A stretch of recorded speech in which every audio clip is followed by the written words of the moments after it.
Hello जवानों, कैसे हो? बिल्कुल बढ़िया, मौज में, हाँ, जोश के साथ। जवानों, चेहरे पे हमेशा मुस्कान होनी चाहिए, है ना? तभी फिजिक्स आसान लगती है। जवानों, हम लोग आज पढ़ेंगे, बहुत ही प्यारा सा टॉपिक है, मैक्सिमम पावर थ्योरम। अब देखो साहब, मैक्सिमम पावर थ्योरम क्या है, थोड़ा समझते हैं यार। ठीक है, कहती क्या है वो मैं लिखवाऊंगा आपको, प्रूफ कराऊंगा, लेकिन पहले ठीक है। तो भाई साहब, आप ये समझना कि ये एक सर्किट है जिसमें हमने एक एक्सटर्नल रेजिस्टेंस आर लिया है, ये एक सोर्स ऑफ ईएमएफ है और ये इसका इंटरनल रेजिस्टेंस है। आप सबको मालूम है कि मैंने आपको समझा रखा है कि जब इंटरनल रेजिस्टेंस दे रखा होता है तो ये पूरी हमारे लिए एक सेल की तरह से काम करती है। इसका ईएमएफ ई मान लो, इंटरनल रेजिस्टेंस इसका आर मान लो। ठीक है, तो भाई साहब मैं आपसे एक बात पूछूं, प्यारे जवानों, सर्किट में करंट फ्लो करेगा, कुछ तो करेगा ही करेगा। मान लो आई है, तो ये सारे पैरामीटर्स तो आप लिख ही सकते हो। Let E is the EMF of source, source का ईएमएफ होता है ये। R is the internal resistance, internal resistance of source, source का इंटरनल रेजिस्टेंस है छोटे वाला R, is the EMF. I is the current flowing, current flowing जो है वो है I, I is the current flowing. अब मैं आपसे पूछूं कि नेट सर्किट का रेजिस्टेंस कितना है, नेट सर्किट रेजिस्टेंस, तो आप एक ही बात कहेंगे, मुझे पूरा उम्मीद है, आर प्लस छोटा आर। याद है नहीं है भाई? सेल्स के कॉम्बिनेशन पे बहुत सी वीडियोज आ चुकी हैं, देख लो एक बार यदि डाउट है तो। हाँ, तो इंटरनल रेजिस्टेंस सर्किट का मैंने बता रखा है कि एक्सटर्नल के सीरीज में होता है ये, इंटरनल वाला जो यहाँ लिखा है मैंने। तो भाई साहब इस वजह से आप सीरीज में है तो आर प्लस आर ही करेंगे। ठीक है, तो सीधी सी बात है कि अब यहाँ पर हम करंट निकालना चाहें, चलो मैं यही लिख देता हूँ। तो करंट की वैल्यू कितनी आ जाएगी, नेट ईएमएफ और net resistance of circuit, net resistance of circuit. इसका मतलब ये है साहब, ईएमएफ तो कितना है, E divided by net resistance कितना, और प्लस आर, तो ये सर्किट का करंट हो गया। ठीक है, तो अब मैं ले लेता हूं let P be the power developed across R. और इस पर्टिकुलर केस की यदि हम बात करते हैं, ध्यान से देखोगे, जितनी पावर इस पर डेवलप्ड होगी तो वो किसके कारण होगी, सोर्स के कारण। तो हम ये भी कह सकते हैं कि it is the output power of source, output power है सोर्स की। क्लियर है? और इसको हम क्या लिखेंगे साहब, आई स्क्वेयर इंटू आर, खत्म। आई स्क्वेयर आर क्यों लिखेंगे, क्योंकि आई हमें नॉन है यहां से, इसलिए ऐसा फॉर्मूला लगाएंगे, रिलेशन आसान बन जाएगा हमारे लिए। तो P की वैल्यू कितनी आ जाएगी भाई, E square divided by R plus R whole square into R. ये बन गया। अब भाई साहब बात ये आती है कि ये चीज मैक्सिमम कब होगी, जानो, कॉम्बिनेशन ऑफ सेल्स। यदि आपने अच्छे से पढ़ा है तो मिक्स ग्रुपिंग ऑफ सेल्स में मैंने मैक्सिमम करंट की कंडीशन निकलवाई थी। यदि डाउट है, यदि आपको कंफ्यूजन है, यदि आपको सस्पेंस है, तो आप वो वीडियो जरूर देखो, आपको वहां से बहुत अच्छी अच्छी चीजें सीखने को मिलेंगी। साथ ही साथ ये भी जानने को मिलेगा कि करंट को मैक्सिमम करने के लिए हमने डिनोमिनेटर को मिनिमम किया था। वही डिट्टो सेम कंसेप्ट हम यहां फॉलो करने वाले हैं कि इसको मैक्सिमम करने के लिए, for P to be maximum, power को मैक्सिमम करने के लिए हम क्या करना चाहेंगे कि भाई साहब इस वाली वैल्यू को हमें मिनिमम करना पड़ेगा। Yes or no? That means the denominator of this should be minimum. Denominator जो है वो क्या होना चाहिए, मिनिमम होना चाहिए। अब जरा इस डिनोमिनेटर के हालात को थोड़ा समझो यार। a प्लस बी का होल स्क्वायर है, इसको हम कैसे लिख सकते हैं, a square plus B square plus 2 into A into B, लिख सकते हैं कि नहीं? अब इसको थोड़ा अच्छा लिखने के लिए मैं कह देता हूं माइनस 2ab और प्लस 2ab। और मैं कहता हूं कि भाई साहब इस रिश्ते को गौर से देखो आप, ये रिश्ता क्या कहलाता है, ये रिश्ता क्या कहलाता है, ये रिश्ता कहलाता है साहब आर माइनस आर का होल स्क्वायर। और ये 2ar और मतलब 2r और ये 2r कुल मिला के 4 capital R into small r। कहने का मतलब ये है कि यदि हम थोड़ा सा ध्यान से समझें इस बात को, तो हम क्या समझेंगे, हम ये जानेंगे कि साहब इस वैल्यू को P equal to E square into capital R divided by R plus R का जो होल स्क्वेयर है उसकी जगह मैं ये वैल्यू लिख देता हूं। तो ये मेरे पास क्या आएगा निकल के, आर माइनस आर का whole square plus 4 capital R into small R. अब यहां पर हम आसानी से कह सकते हैं for P to be maximum, यदि हम इसको मैक्सिमम करें तो ये बात तो हमने लिख दी थी कि मिनिमम होना चाहिए, लेकिन मिनिमम में ये वैल्यू कितनी होनी चाहिए, r minus R will be equal to 0।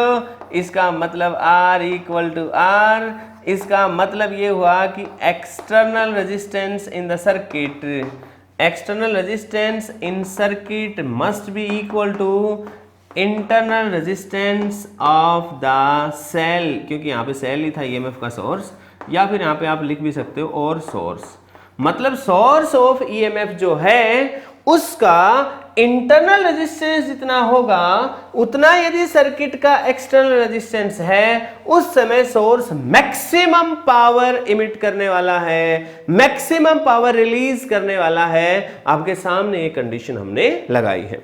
कहने का मतलब है कि यदि ये रेजिस्टेंस है, ये सेल है, ये इंटरनल रेजिस्टेंस है, ये एक्सटर्नल रेजिस्टेंस है, आप क्या करो, इसके अक्रॉस डिफरेंट वैल्यूज ले लो आर की गिवन कंडीशन के लिए, गिवन कॉम्बिनेशन के लिए, इसकी गिवन वैल्यू के लिए आप इसकी अलग अलग वैल्यूज लो और इससे निकलने वाली पावर आउटपुट जो है उसको कैलकुलेट करो। आप ये पाओगे कि देखो सीधी साधारण सी बात है, ये जो आर है ना, आर पावर निकालोगे तो क्या होगा, आई स्क्वायर इंटू आर। पहले मान लो ये आर बहुत कम है तो ये वैल्यू कम है, लेकिन ये कम होने के कारण करंट ज्यादा है, मतलब इसको कम कर रहे हो तो ये कम है, ज्यादा है। दो चीज वेरिएबल आपस में वेरिएबल है दोनों के दोनों, तो आप डायरेक्ट इससे नहीं कह सकते कि आर बढ़ाएंगे तो पावर बढ़ेगी, ऐसा नहीं है, क्योंकि ये फिक्स कर रहे हैं हम for a given source it will give maximum output power if the internal resistance of its we can say that its internal resistance will be equal to the external resistance in the circuit। बात समझ में आई भाई? तो maximum power theorem यही कहती है, आप इसकी वैल्यू को कम कर दोगे ये बढ़ जाएगा तो ओवरऑल प्रोडक्ट कुछ आएगा, आप इसकी वैल्यू को बढ़ा दोगे तो ये कम हो जाएगा तो भी ओवरऑल प्रोडक्ट कुछ आएगा। तो वो वैल्यू मैक्सिमम मिनिमम के बीच में, मतलब एक वैल्यू बढ़ेगी घटेगी तो इन दोनों के बीच में एक मैक्सिमम वैल्यू हमें आएगी, और वो मैक्सिमम वैल्यू कब आएगी, जब ये वाला आर और छोटे वाला आर दोनों बराबर हो जाए, उस समय पावर की मैक्सिमम वैल्यूज आएंगी। उसके अलावा यदि आप करोगे तो वैल्यूज डगमग होते हुए आपको दिखाई देंगी।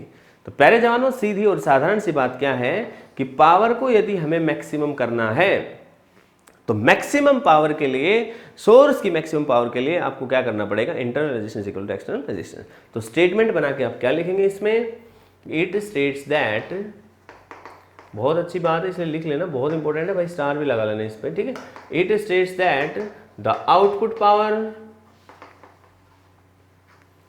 Of A source of EMF is maximum, output power of a source of EMF is maximum if the internal resistance of the source equals to the external resistance of the circuit, external resistance in the circuit। Clear है? तो प्यारे जवानों, ये थी छोटी सी बात, लेकिन मैं आपसे एक छोटी सी बात पूछना चाहता हूँ। मैं कह रहा हूँ कि यहाँ पर तो मैंने कहा कि power output of the source क्या होगी, जब यदि एक्सटर्नल रेजिस्टेंस इंटरनल के बराबर हो जाए तो मैक्सिमम हो जाएगी। लेकिन मान लो बैटरी के दोनों टर्मिनल्स को ही शॉर्ट कर दिया जाए तो उस समय तो आउटपुट मिल ही नहीं है कुछ, उस समय तो बैटरी के अंदर ही कांड हो जाएगा, तो उस समय हम आउटपुट पावर की बात नहीं करेंगे, ठीक है ना। देखो, यदि आपसे पूछ लेता है वो कभी कभार कि ये ईएमएफ था ई, इंटरनल रेजिस्टेंस था आर, तो अब बताओ साहब यदि इसको हमने शॉर्ट सर्किट कर दिया तो अब क्या होगा। अब एक्चुअल में पावर का रिलेशन हमने अभी भी निकाला था, तो पावर का रिलेशन आ गया था E square into capital R divided by R minus R whole square plus 4 R into R, ये क्या था हमने, क्लियर है। तो भाई यदि हम यहां पर ये कह दें कि साहब एक्सटर्नल रेजिस्टेंस है ही नहीं, हमने शॉर्ट सर्किट कर दिया है, तो ये इनडिटरमिनेट फॉर्म बनेगी, ऊपर भी जीरो आएगा नीचे भी जीरो आएगा। क्लियर हुआ कि नहीं हुआ?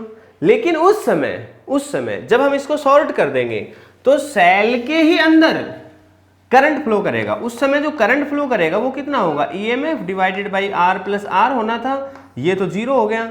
इसका मतलब E बाई आर होगा।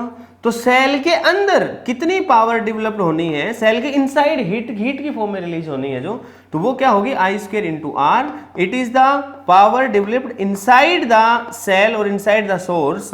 तो इस E की वैल्यू कितनी हो जाएगी, E square divided by R into कर देंगे आर, तो आर से आर कट जाएगा, तो कुल मिला के ई स्क्वायर अपॉन आर, ये पावर इतनी अंदर डेवलप हो जाएगी। बहुत पावर डेवलप होगी, लेकिन वो इनसाइड होगी, आउटपुट पावर नहीं होगी कुछ भी। आउटपुट पे हमें कुछ नहीं मिलेगा, इसके अंदर धुआं उठ सकता है। ठीक है, तो पहले जवानों ये थी मैक्सिमम पावर थ्योरम। हाँ जवानों एक बात और, जो मैक्सिमम पावर थ्योरम जो हमने देखी, उससे मैक्सिमम पावर कब होगी ये तो हमने निकाल लिया, कंडीशन क्या थी वो तो हमने निकाला, लेकिन मैक्सिमम पावर की वैल्यू क्या आएगी वो नहीं निकाली, है ना। तो वो आप निकाल सकते हैं आसानी से, वो रिलेशन ये आपके सामने ही था कि उस समय आर और आर, तो ये वैल्यू 0 हो जाती थी उस समय। तो यदि पावर मैक्सिमम निकालनी भी पूछी जाए आपसे तो आप आसानी से निकाल सकते हैं। तो ये E square into R divided by, ये आपको मालूम ही है आर और आर तो एक जैसे हो जाएंगे, तो कुल मिला के ये कितना आ जाएगा, ई स्क्वायर, अच्छा ये एक आर बचेगा नीचे, तो पावर जो मैक्सिमम आ जाएगी वो कितनी आ जाएगी, E square divided by 4, capital R भी लिख सकते हो, E square divided by 4 small R भी लिख सकते हो। तो आपसे पूछा भी जा सकता है कि एक सोर्स जो है उसकी मैक्सिमम आउटपुट पावर की वैल्यू कितनी होगी। तो ये शायद मैंने आपको बताया नहीं था, तो ये आप वैसे बताने की कोई जरूरत भी नहीं, कंसेप्ट समझा दिया है, इतना तो आप अप्लाई कर ही सकते हैं। हाँ तो जानो कोई बात नहीं है, इससे आगे हम और सीखते हैं, एफिशिएंसी की बात करेंगे और तमाम अलग अलग बातों की जानकारी अभी हम जानते हैं। तो जवानों एक बार मैं साफ कर लेता हूँ बोर्ड। अब हम एक दूसरी टॉपिक की बात करते हैं जो है efficiency of source of EMF. देखो आप सबको मालूम है, जैसे कि ये एक हम एक्सटर्नल रेजिस्टेंस ले लेते हैं, ये एक हम सेल ले लेते हैं जिसका इंटरनल रेजिस्टेंस R है और ईएमएफ जो है वो इसका हम मान लेते हैं E। ठीक है, तो पहले भी हमने एफिशिएंसी के बारे में पढ़ा है। एफिशिएंसी क्या होती है भाई साहब, आउटपुट पावर अपन इनपुट पावर। तो वैसे ही यहाँ पर ये एफिशिएंसी का सिंबल है भाई ईटा, ठीक है ना। ये क्या होगा, output power of the source, output power of source divided by the input power, input power of source, खत्म। सोर्स की इनपुट पावर करनी है, परसेंटेज में करोगे तो सोर्स से मल्टीप्लाई कर दोगे। तो भाई साहब यदि अब मैं बात करूं आपसे कि आउटपुट पावर कितनी है, तो आउटपुट तो इस रेजिस्टेंस के अक्रॉस मिल रहा है, तो हम लिख सकते हैं V इंटू आई। लेकिन इनपुट कितना है, इनपुट तो ईएमएफ के हिसाब से आएगा, तो जब V इंटू आई, तो कुल मिला के एफिशिएंसी को हम लिख सकते हैं V डिवाइडेड बाई E। इसको हम ऐसे भी लिख सकते हैं V equals to I into R, इसको हम ऐसे भी लिख सकते हैं I into R plus R. तो कुल मिला के हमारे पास जो एफिशिएंसी आ गई वो कितनी आ गई है, capital R divided by R plus छोटे वाला r। तो जवानों ये एफिशिएंसी ऑफ सोर्स का रिलेशन है। अच्छा यदि यहाँ पर कोई डिवाइस हो, कोई मोटर हो, कोई कुछ भी डिवाइस हो सकती है, तो उसके लिए करेंगे तो हम क्या लिख देंगे, जो output power of the device है, वो जैसे कोई वर्क कर रही है, जैसे मोटर है कुछ मैकेनिकल वर्क कर रही है, तो उसके कॉरेस्पॉन्डिंग जो उसकी मैकेनिकल पावर आउटपुट है divided by the electrical input power जो है वो। क्लियर है, तो थोड़ा सा आपको स्मार्ट रहना है यहाँ पे। अब यहाँ पर मैं एक स्पेशल छोटी सी बात आपको बताता हूं कि in case capital R equal to small r, इसका मतलब क्या है, condition for maximum power output, condition of maximum power output. Power output जब मैक्सिमम हो, मेरी बात समझ रहे हो, जब पावर आउटपुट मैक्सिमम हो उस समय एफिशिएंसी ऑफ द सोर्स क्या होगी ना, लेट अस सी। आउटपुट मैक्सिमम दे रहे हैं उस समय साहब एफिशिएंसी कितनी है देख लेते हैं। तो एफिशिएंसी कितनी होगी, R डिवाइडेड बाई ये कितना होगा साहब, R और R 2R आ जाएगा। मतलब ये है कि वैल्यू आएगी half, and in terms of percentage efficiency percentage will be equal to half into 100, this means 50%। इसका मतलब जब मैक्सिमम पावर आउटपुट हो रही है तो भी हमारा सोर्स सिर्फ और सिर्फ 50% ही एफिशिएंट है। बात समझ में आई है। तो एफिशिएंसी ऑफ सोर्स को आप समझ गए होंगे आई होप। हमने क्या किया है मैं आपको बता देता हूं। एफिशिएंसी ऑफ सोर्स निकालने के लिए हमने क्या किया, efficiency equals to output power of source divided by input power. Output power तो आपको पता है कि सेल के अक्रॉस जो टर्मिनल्स पे कितना पोटेंशियल ड्रॉप होगा, V होगा, तो वही V यहाँ पे भी होगा, तो V इंटू आई कह सकते हैं, I is the current flowing. तो this is the output value of power. और इनपुट इसके ईएमएफ के रेस्पेक्ट में हम लोग लिखेंगे तो ई इंटू आई लिखा जाएगा, पहले जवानो आई कैंसिल हो जाएगा। हमने ऑलरेडी ये रिश्ता पढ़ रखा है, I equal to E divided by R plus R, तो यहाँ से ई की वैल्यू निकाल सकते हैं, that will comes out to be I into R plus R, और ये भी इक्वल टू आई आर हमने इसके लिए लगा ही दिया। जैसे हमने इसके लिए लगाया तो जवानो आई कैंसिल हो गया, एफिशिएंसी का रिलेशन आर की टर्म्स में आ गया। क्लियर है?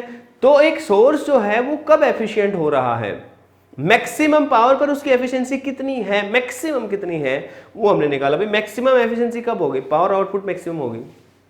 क्लियर है? तो उस समय भी उसकी एफिशिएंसी को देखा हमने ध्यानपूर्वक, तो मजा आ गया यार।